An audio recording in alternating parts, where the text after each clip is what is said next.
മുസ്ലിം league നേതാവ് PK Kunhalikutty MP ആയി സത്യപ്രതിജ്ഞ ചെയ്തു. ദേശീയ രാഷ്ട്രീയത്തിൽ കാര്യമായ ഇടപെടൽ നടത്താനാണ് കുഞ്ഞാലിക്കുട്ടി സാഹിബ് തന്നെ നേരിട്ട് ഡൽഹിക്ക് വണ്ടി കയറിയിരിക്കുന്നത്. പിണറായിക്കെതിരെയുള്ള ക്രിയാത്മക പ്രതിപക്ഷത്തിന്റെ റോളൊന്നുമല്ല ലീഗ് ഇന്ദ്രപ്രസ്ഥത്തിൽ വഹിക്കാൻ പോകുന്നത്. UDFിലെ സ്ഥിരം മധ്യസ്ഥനായിരുന്ന കുഞ്ഞാലിക്കുട്ടി നാളെ പ്രതിപക്ഷ ഐക്യത്തിന്റെ മധ്യസ്ഥനായി വരില്ലെന്ന് ആര് കണ്ടു?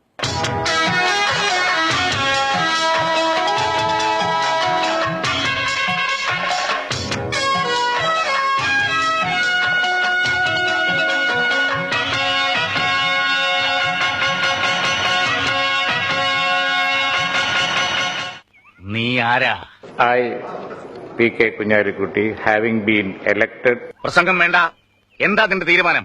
a member of the House of the People, do swear in the name of God, solemnly affirm that I will bear the true faith and English medium ആയിരിക്കും. അതെ.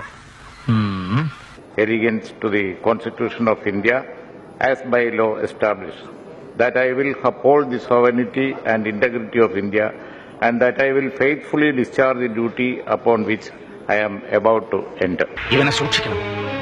അവന്റെ കണ്ണിൽ എന്തോ തീക്ഷ്ണതയോടെ കത്തുന്നു. അവന്റെ വാക്കിന് സൂചിവിനയുടെ മൂർച്ച. ചാത്തന്മാരുടെ മുഖപ്രസാദം നഷ്ടമായിരിക്കുന്നു. കാരണമറിയാത്തൊരു ഉത്കണ്ഠ എന്റെ മനസ്സിലും വളരുന്നു. പിഴയ്ക്കാത്ത ചുവടുകളുമായി അവൻ ഈ മണ്ണിലേക്ക് നടന്നെത്തിയത് അതൊരു വെറും യാത്രയല്ല. എന്തോ എവിടെയോ ഒരുങ്ങുന്നുണ്ട്.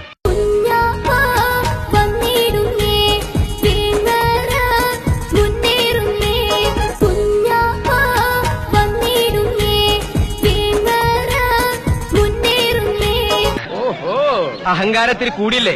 ഇരുന്നിടത്തുനിന്ന് ഒരു അനക്കമില്ല. ഞാനിപ്പോ പ്രസിഡന്റ് മാത്രമല്ല. കുഞ്ഞാപ്പ ജയിച്ച് പാർലമെന്റിൽ പോകുന്നത് സഭയിൽ വെറുതെ ഇരിക്കാനല്ല, പല കളികളും കളിക്കാനാണെന്ന് മലപ്പുറത്തുകാർ പറഞ്ഞത് വെറുതെയാവില്ല. പ്രധാനമന്ത്രി നരേന്ദ്രമോദി പല കളികളും കാണാൻ ഇരിക്കുന്നതേ ഉള്ളൂ. ഒരു കാര്യം തീർച്ചയാണ്, ഏറ്റവും പ്രതികൂലമായ ഒരു രാഷ്ട്രീയ സാഹചര്യത്തിൽ ഇന്ത്യയിൽ എനിക്ക് നല്ലപോലെ അറിയാം. അവിടെ ചെന്ന് നാളെ ഒരു പട്ടുമത്തയിൽ കിടക്കാനല്ല പോകുന്നത്, മുൾമുനയിലൂടെ നടക്കാനാണ് പോകുന്നത്. ഞങ്ങൾക്കൊക്കെ അറിയാം. ചെന്നു കഴിഞ്ഞാൽ ഇനി എന്ത് ചെയ്യും എന്നാണ്. അത് ചെന്നതിന് ശേഷം വിമർശകർക്ക് കാണാം.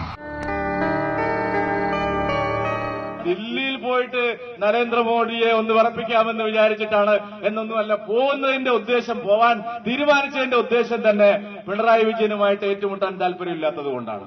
അന്നാരെ കണ്ണതും തന്നാലായത് അത്രേ ഉള്ളൂ. എന്നെ കൊണ്ട് കഴിയുന്നത് ഞാൻ ചെയ്യും. കൈവിട്ട ആയുധം, വാവിട്ട വാക്ക്, രണ്ടും തിരിച്ചെടുക്കാനാവില്ല. ഓർക്കണം, ഓർത്താൽ നന്ന്. അല്ലാതെ ഞാൻ അവിടെ എത്തിയതിന്റെ പിറ്റേന്ന് നരേന്ദ്രമോദിയെയും കൊണ്ട് ഇങ്ങോട്ട് പോരും എന്നൊന്നും ഞാൻ പറഞ്ഞിട്ടില്ല. എന്താ സാധനം? ചീങ്കണ്ണിയ.